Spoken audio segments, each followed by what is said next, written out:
A political assassination has just shaken the country to its core. And the fallout? It was immediate and intense. We're going to break down the tragedy, the explosive reactions, and what this all means. And hey, before we dive in, make sure you hit that like and subscribe button for more explainers just like this.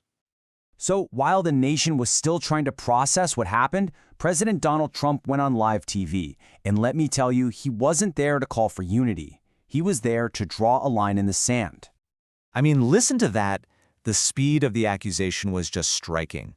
There was absolutely no subtlety, just a direct charge, putting the blame for a nation's division squarely on his political opponents. And he didn't stop there. He went on to paint two totally different pictures of what extremism even is. He suggested that right-wing radicals, well, they're just motivated by a desire to stop crime. But left-wing radicals, nope, they're just vicious and horrible.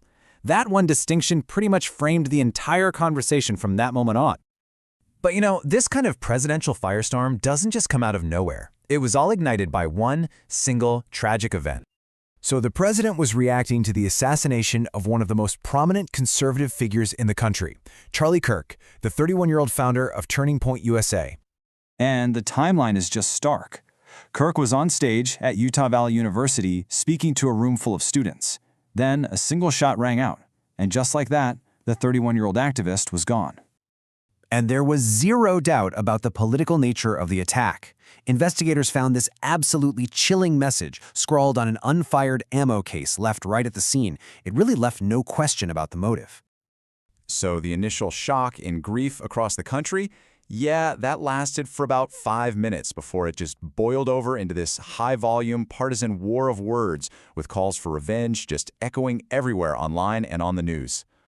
Over on Fox News, host Jesse Waters framed the assassination not just as a crime, but as a straight-up act of war, posing this really direct call-to-arms question right to his audience. The rhetoric just kept escalating. Next thing you know, Elon Musk, the owner of X, drops this incredibly blunt statement to his 226 million followers, making a huge, sweeping accusation against the entire political left. And that feeling was echoed all over the place. You had right-wing commentators like Laura Loomer jumping in, and you could feel the conversation shifting from mourning to demanding action against the political enemy. As shocking as this all was, it's really important to see that this wasn't an isolated incident. Not at all. It's actually the latest event in a deeply, deeply disturbing trend of rising political violence in America. The context here is just chilling. In just the last couple of years, we've seen a violent attack on Nancy Pelosi's husband, an assassination attempt on Donald Trump himself, and the assassination of a Democratic state lawmaker. This violence is not a one-sided issue.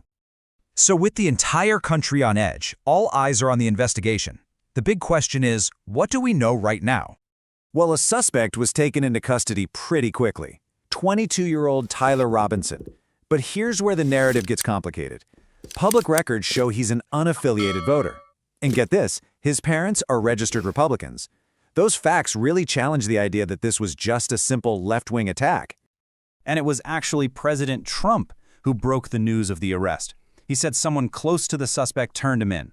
And then, without missing a beat, he immediately called for the ultimate punishment, saying flat out that he hopes Robinson gets the death penalty. So this all leaves us with a critical and honestly a pretty scary question for our time. When political rhetoric turns deadly, who's responsible for the fallout? It's a question without an easy answer, and we really want to know what you think. Drop a comment below. And to keep making sense of complex stories like this, make sure you're subscribed.